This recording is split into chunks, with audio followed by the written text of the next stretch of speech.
बादल से आने वाली वो एक आवाज।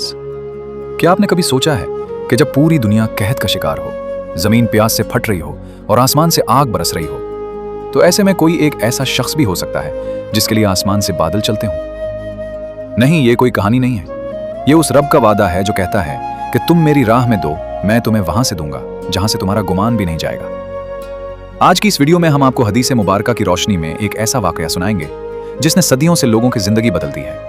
एक ऐसी आवाज जो आसमान से गूंजी और एक ऐसा शख्स जिसने अल्लाह को अपना बिजनेस पार्टनर बना लिया था।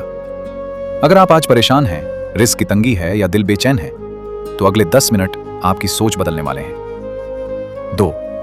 सहरा की खामोश। वाकया शुरू होता है एक चटियल मैदान से। एक मुसाफिर चलती धूप में सफर कर रहा था। हर तरफ सन्नाटा था। अचानक खामोश फजा में एक ऐसी गरज पैदा हुई जिसने उस मुसाफिर के कदम रोक दिए। उसने ऊपर देखा। एक अकेले बादल का टुकड़ा तेजी से चला जा रहा था। मगर हैरत की बात बादल का होना नहीं थी। हैरत की बात वो आवाज थी जो उस बादल के दरमियान से आ रही थी। एक साफ और वाज़े आवाज गूंजी, फलां शख्स के बाग को पानी दो। मुसाफिर के रोंगटे खड़े हो गए। उसने सोचा, क्या मैंने वही सुना जो मैं समझ रहा हूं? उसने बादल का पीछा करने का फैसला किया। वो देखना चाहता था कि वो खुशनसीब कौन है जिसका नाम आसमानों पर लिया जा रहा है। 3. कुदरत का निजाम। वो बादल एक पथरीली जमीन की तरफ बढ़ा और वहां खुलकर बरसा। सारा पानी एक नाले में जमा हुआ और एक मखसूस सिमत में बहने लगा। मुसाफिर उस पानी के पीछे भाग रहा था। आखिरकार वो पानी एक बाग में दाखिल हुआ। वहां एक शख्स निहायत सुकून से हाथ में कुदाल लिए खड़ा था। वो बड़ी महारत से पानी का रुख मोड़ रहा था ताकि हर दरख्त को उसका हिस्सा मिल सके। मुसाफिर ने हाँफते हुए पूछा, ऐ अल्लाह के बंदे, तुम्हारा नाम क्या है? उस शख्स ने वही नाम बताया जो मुसाफिर ने बादल से सुना था। मुसाफिर की आंखों में आंसू आ गए और उसका बदन कांपने लगा। 4. असल राज, अल्लाह से तिजारत। बाग का मालिक हैरान हुआ। भाई, तुम मेरा नाम क्यों पूछ रहे हो? मुसाफिर ने कांपती आवाज में कहा, मैंने उस बादल से तुम्हारा नाम सुना है जिसका ये पानी है। मैंने अपने कानों से सुना कि आसमान से तुम्हारे नाम का हुक्म दिया गया। मुझे बताओ, तुम ऐसा क्या करते हो?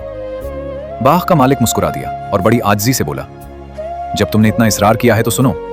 मैं उस बाग से जो कुछ निकालता हूं उसके 3 हिस्से करता हूं। पहला हिस्सा मैं फौरन अल्लाह की राह में सदका कर देता हूं। दूसरा हिस्सा मैं अपने और अपने बच्चों के खाने पीने के लिए रखता हूं। तीसरा हिस्सा मैं दोबारा जमीन में बीज डालने के लिए बचा लेता हूं ताकि यह सिलसिला चलता रहे। उसने मजीद कहा, मैं अल्लाह के दिए हुए रिस्क में से उसका हिस्सा कभी नहीं रोकता, इसलिए अल्लाह मेरी जमीन का हिस्सा कभी नहीं रोकता।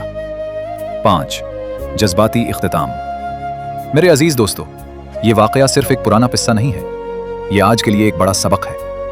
हम अक्सर कहते हैं पैसा कम है, बरकत नहीं है, खर्चे ज्यादा हैं, लेकिन क्या हमने कभी उस जात को अपना शरीक बनाया जिसने हमें सब कुछ दिया?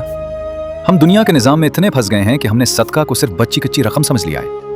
लेकिन उस शख्स को देखिए, उसने पहला हिस्सा अल्लाह का रखा और नतीजा, आसमान के बादल उसके गुलाम बन गए।